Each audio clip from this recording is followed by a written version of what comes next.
Hi, I'm Bob Sabo from AirDensityOnline.com. We're going to show you how to use ProCalc to take a sea level setup and find out what the jetting should be for a very high altitude track.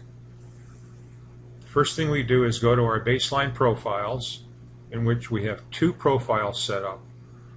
One is for our torque peak, that's without a high-speed bypass, and the second one is for our horsepower peak, that is with a high-speed bypass. We're going to use the baseline profile 2 for our determination, but the shortcut to do that is to go up to the jetting calculator,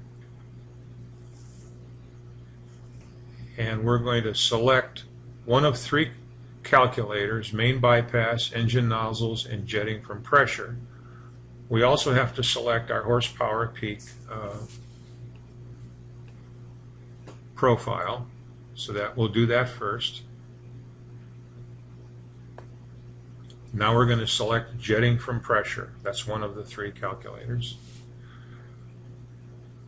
This calculator has pulled all the data from our baseline for the horsepower peak, and that includes a high-speed bypass, and it's an air-to-fuel ratio of 5.28, which flattens out to 54 psi.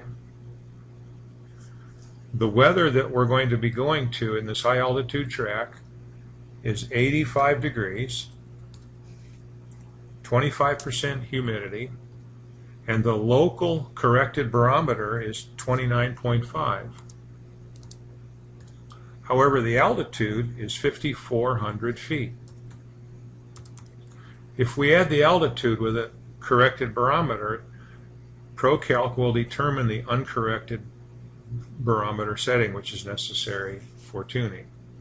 But we can go ahead and get jetting, and ProCalc determines the revised nozzles and main bypass combination to hold the same fuel pressure and the same air-to-fuel ratio.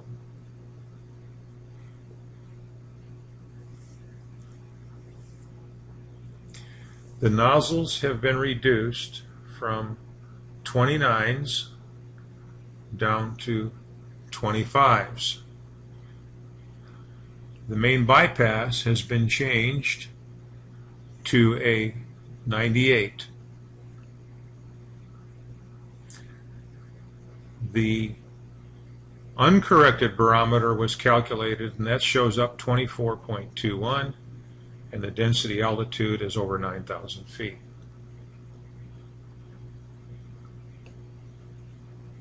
Air density is 76%. So when you're up in the thin air on high altitude tracks, that's the kind of numbers that you get.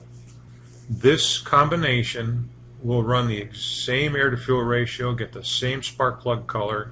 The engine will be responsive and make the most amount of power at this elevation that it can make if these were the air-to-fuel ratio and fuel pressure that was determined from the sea level setup for the most amount of power.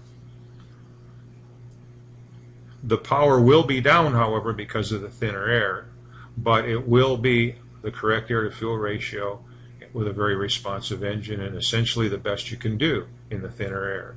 And this would be right out of the trailer ready. Thank you for your time.